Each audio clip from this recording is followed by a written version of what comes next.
میرے ماں باپ کو میری آنکھوں کے سامنے قتل کیا گیا. انڈیا پاکستان بنا اس ٹائم لوگوں کے دماغ کے اوپر بھوت چھایا ہوا تھا. یہاں سے گاڑیاں کٹی ہوئی جا رہی تھیں اور وہاں سے گاڑیاں کٹی ہوئی آ رہی تھیں.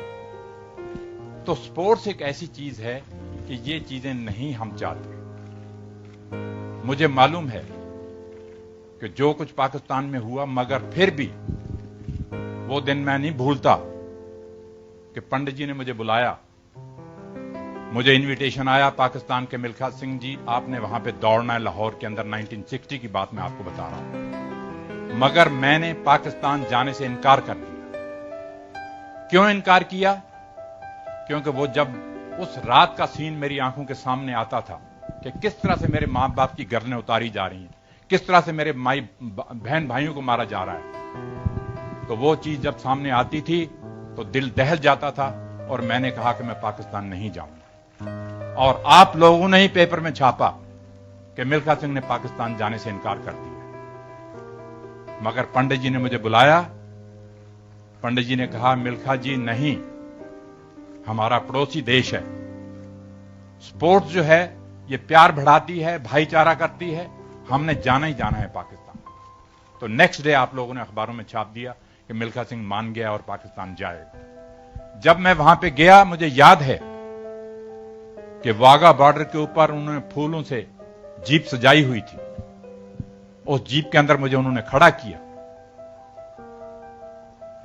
دونوں طرف سڑک کے بچے اور پبلک ساری کھڑی تھی. تقریباً 15-16 کلومیٹر کا ڈسٹینس ہے واگا بارڈر سے لاہور کا. اور جیپ کے اندر میں کھڑا ہوں، ترنگا جھنڈا اور پاکستان کے جھنڈے اس طرح سے لہرا رہے ہیں اور ملکھا سنگھ کے نعرے لگ رہے ہیں. جب میں وہاں پاکستان پہنچا، ہوٹل کے اندر جا کے دیکھا ایک پیپر پڑا تھا، ایک اخبار پڑا تھا جس کے اندر لکھا ہوا تھا ملکھا سنگھ اور عبد الخالق کی ٹکر، انڈیا اور پاکستان کی ٹکر. وہ جب چیز میں نے پڑھی میرے دل کے اندر میں نے کہا یار یہ چیزیں ان کو نہیں چھاپنی چاہیے. ہم یہاں کسی اور کام کے لیے آئے ہیں اور یہ چیز انہوں نے چھاپ دی ہے یہاں. چھوڑیے ان باتوں کو. جب لاہور سٹیڈیم کے اندر دوڑنے کے لیے گئے 60,000 آدمی وہاں پہ بیٹھا تھا. 60,000 آدمی جب بیٹھا تھا تو وہ صرف ملکھا سنگھ اور عبد الخالق کی دوڑ دیکھنے کے لیے آئے ہوئے تھے. میرے سے پہلے، ملکھا سنگھ سے پہلے میں تھوڑا سا آپ کو ذکر کرنا چاہتا ہوں کہ عبد الخالق جو تھا وہ ایشیا کے اندر، ورلڈ کے اندر مانا ہوا رنر تھا جو پاکستان نے پروڈیوس کیا تھا. جب وہ ٹوکیو میں میرے سے ہار گیا ایشین گیمز کے اندر فوٹو فنش کے اندر، تو پاکستان نے مجھے وہاں بلایا لاہور کے اندر کہ نہیں، وہ غلطی سے عبد الخالق وہاں ہار گیا ہے، مگر یہاں اب آ کے اس نے یہاں لاہور کے اندر آ کے دوڑے ہمارے آدمی کے ساتھ.